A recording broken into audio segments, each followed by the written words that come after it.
तो एमपी में वोटिंग हो चुकी है, नतीजे 3 दिसंबर को आएंगे और इसके बीच में जारी है अटकलों, कयासों और एनालिसिस, अपने अपने विश्लेषण का दौर। कोई कह रहा है कि चुनाव में जो वोटिंग हुई है उसका पैटर्न ये बताता है कि कांग्रेस की सरकार आ रही है, कोई ये कहता है कि उसका पैटर्न बताता है कि बीजेपी की सरकार आ रही है।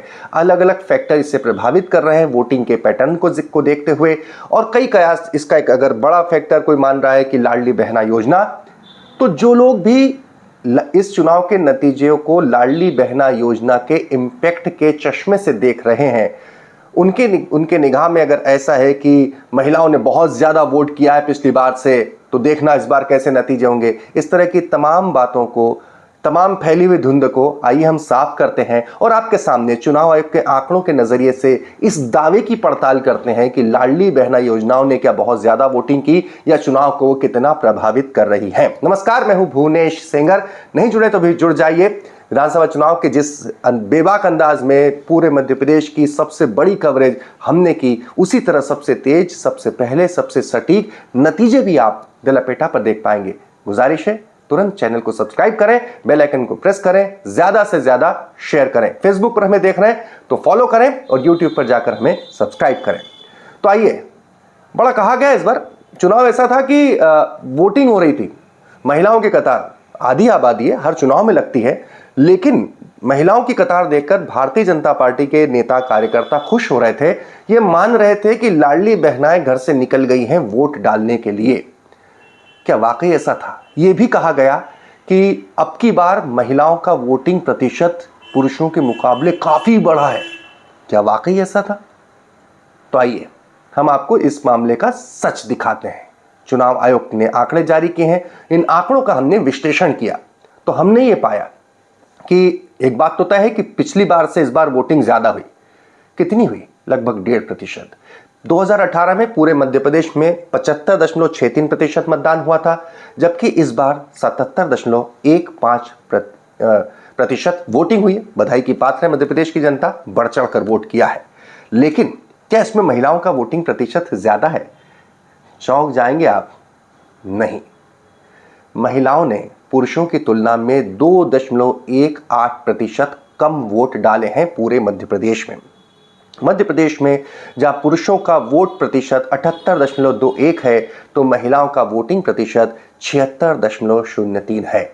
यानी कि इस बार ऐसा नहीं हुआ है कि महिलाओं ने ज्यादा वोट डाले हो पुरुषों की तुलना में, बल्कि 2.18% कम है। अब आप सोच रहे होंगे कि 2018 से तो ज्यादा ही हुआ होगा ना इस बार, इतनी सब योजनाएं थी तो।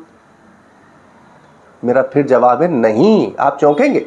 2018 में ये अंतर जो था, जो वर्तमान में पुरुष और महिला के वोटिंग का अंतर 2.18 है, वो 2018 में 1.95% था। यानी पिछली बार तो महिलाओं ने और ज्यादा वोट डाले थे पुरुषों के कंपैरिजन में, पुरुषों की बराबरी की जब हम बात करें तो।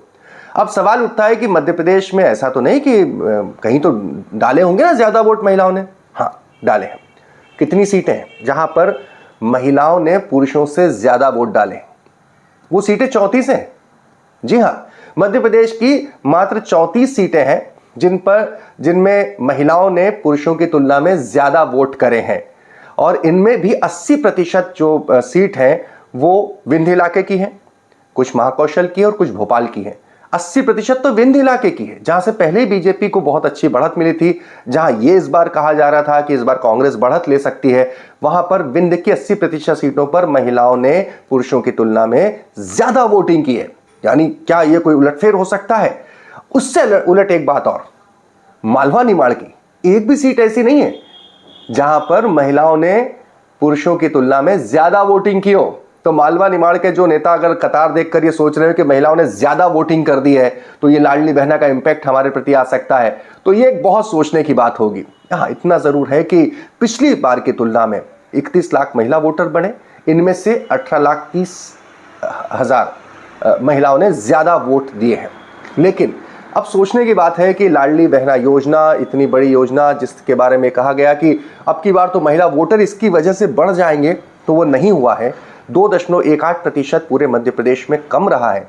और दूसरी एक और महत्वपूर्ण बात है कि जो लोग भी इस तरह से ये मान लेते हैं कि महिला है, लाडली बहना योजना है, तो मैंने जब इसका आकलन किया, जनता में बात की, समझा इस बात को, दरअसल स्त्री केवल एक कैरेक्टर में नहीं होती, ये हमने देखा है। वो बहन भी होती है, वो माँ भी होती है, वो पत्नी भी होती है, वो बेटी भी होती है। इतने सारे उसके ताल्लुकात, इतने सारे उसके रिश्ते, बहुत सारी चीज़ें प्रभावित करती हैं। तो केवल यह कह भर देना कि महिलाएं जो कतार में लगी थी किसी एक पक्ष के लिए लगी थी, ये कहना वाकई तर्क संगत नहीं हो सकता। वैसे नतीजे 3 तारीख को आएंगे, तब हम देखेंगे। लेकिन ये पहलू जो है जिसके बारे में कहा जा रहा था कि लाडली बहना, यानी कि उसके चलते महिलाओं का वोटिंग प्रतिशत बढ़ा है पुरुषों की तुलना में, तो ये बात गलत है, ऐसा नहीं हुआ है।